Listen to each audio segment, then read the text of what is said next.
All right, so this will be your last kind of step-by-step tutorial until you start doing a couple of things on your own. This will help you get in some extra practice with those tools and show you some other things that you can do with them. That's pretty cool. So you're going to start or create a new document, but we need some specific sizing for this. So I want you to change your measurement to inches. It should automatically be set to pixels, but we want to make sure it's inches. And we're going to make it the same size as a regular sheet of printer paper, which is 8.5 inches wide and 11 inches high. Again, make sure it's on inches before you click create.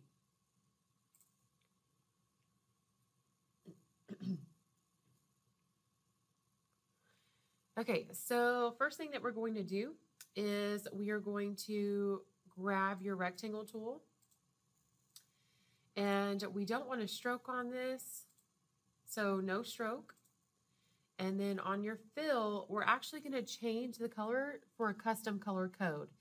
So you can find that by up here in your color panel. You'll see a little text box that you can type in. I'll be giving you color codes throughout this, so you need to make sure that you can see it. A couple of tips if you can't see it. First, go to Window, Workspace, Reset Essentials Classic, and then you'll have to expand this panel and collapse that one, and then you'll get it to look like mine.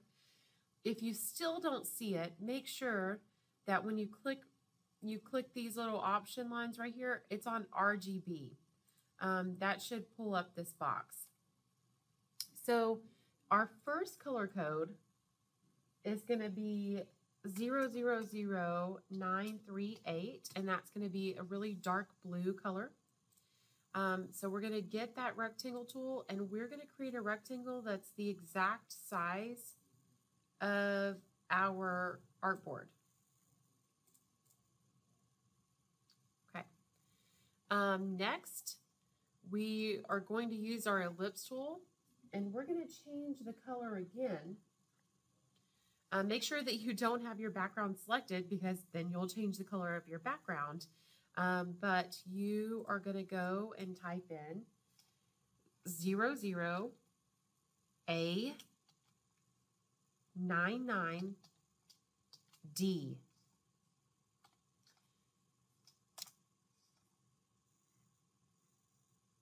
And you're going to get your ellipse tool, and just off the side of your artboard, you're going to create an ellipse that just comes down in the bottom left corner of your artboard. I'm going to actually move it up a little bit. That's pretty good.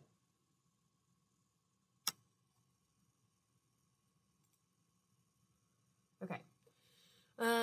Now we want to get rid of this part right here, so we definitely need to select these two and use our shape builder to delete it. And so to do that, you are going to hold Shift to select both the background and the ellipse. You have to have both of them selected. Then you're going to use your Shape Builder tool. And you guys know about Shape Builder Add, where we could do this and it creates one shape, right? But I want to show you about the other side of it, and it's called Shape Builder Subtract. So if you look, if you can see at the bottom right of my mouse, there's a plus sign right now.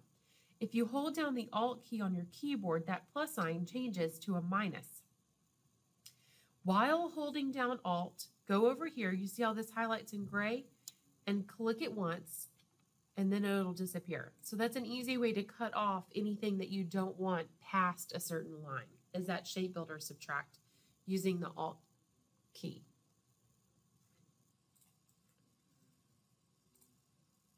Okay, so now we are going to create some shapes using the pen tool.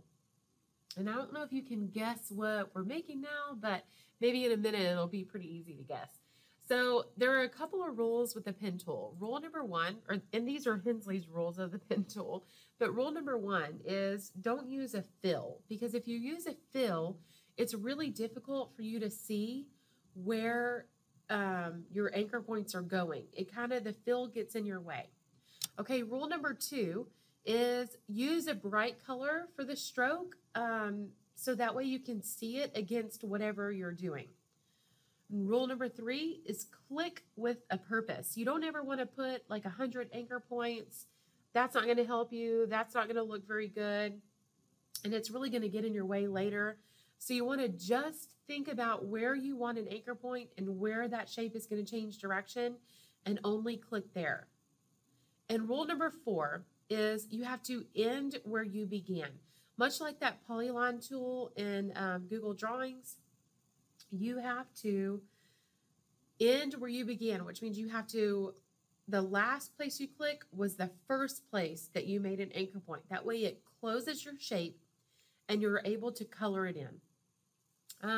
So to get rid of our fill, we're going to go up here.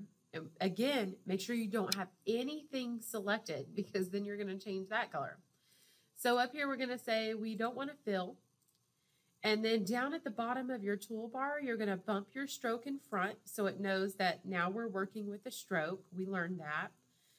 So put the stroke in front, and you're going to type in this color code, 8CC63F, and that's going to be a bright green color. Okay, now we're ready to get our pen tool and create some shapes down here. So you only click where you want the anchor point to change direction, but know that I want it to extend out here into the blue, because we're going to cut it off so it looks like it's going right around that. So I'm going to go back and end where I began up here in the blue, click it, and it's going to close that shape, and then I can go make another shape. I'm going to make one more down here toward the bottom and end where I began. That one kind of looks like a boot, not on purpose. But now I have my two shapes. Okay, so now that I have the basic of the shapes, I want to fill them in with green and have no stroke. So I'm just going to select both of those shapes. Do not select anything in the background. Don't select the ellipse. Don't select the background. And then go over here to the bottom of your toolbar. And do you see this little curved arrow right here above your fill and stroke? That arrow allows you to swap your fill and stroke. So right now we have no fill and a green stroke, but we want a green fill and no stroke. So I'm going to click that button, and it's going to reverse that for me to fill it in. Then with this still selected, I'm going to hold Shift to select the back ellipse. Make sure you do not have your background selected. And I'm going to use that Shape Builder tool, hold Alt to bring up Subtract, and just click the outside to get rid of it. And it ends up looking like that. The last thing that we are going to do to this shape is we're going to create a crescent shape highlight here. And to do that, to make the perfect form, we need to hold Alt and drag 2 copies of that shape. You're going to change the color of one of them and make sure that the one that you changed is in the front. So you right-click, Arrange, Bring to Front, because you're going to move it over on top of the other shape. And so that we keep the shape right here, we need to make sure that this over here to the left is covered.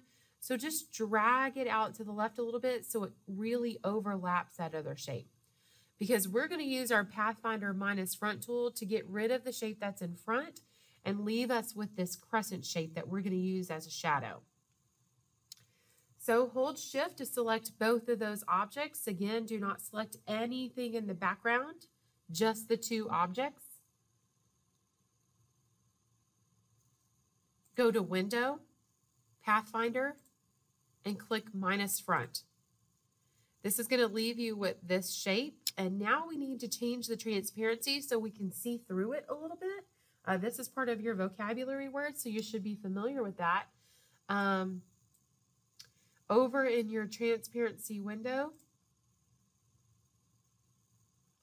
we are going to bring down the opacity. So remember that opacity measures the solidity of an object. So if an object is at 100% opacity, that means it's completely solid and we can't see through it, okay? But if you bring down the opacity, more light starts to get through and it becomes transparent, meaning we can see through it. So you're going to take this opacity and you're going to drop it down to about 30%. Make sure that you right-click, arrange, bring to front before you drop this down on here, because then you'll think that it didn't work and it's just because it went behind it. So make sure you bring it to front, drop it down, and you get this cool shadow that is the same exact shape as what we had on top. Okay, so that is it for today. You guys make sure that you save this to your network folder. You should only be saving to your network folder. And we'll pick up where we left off tomorrow.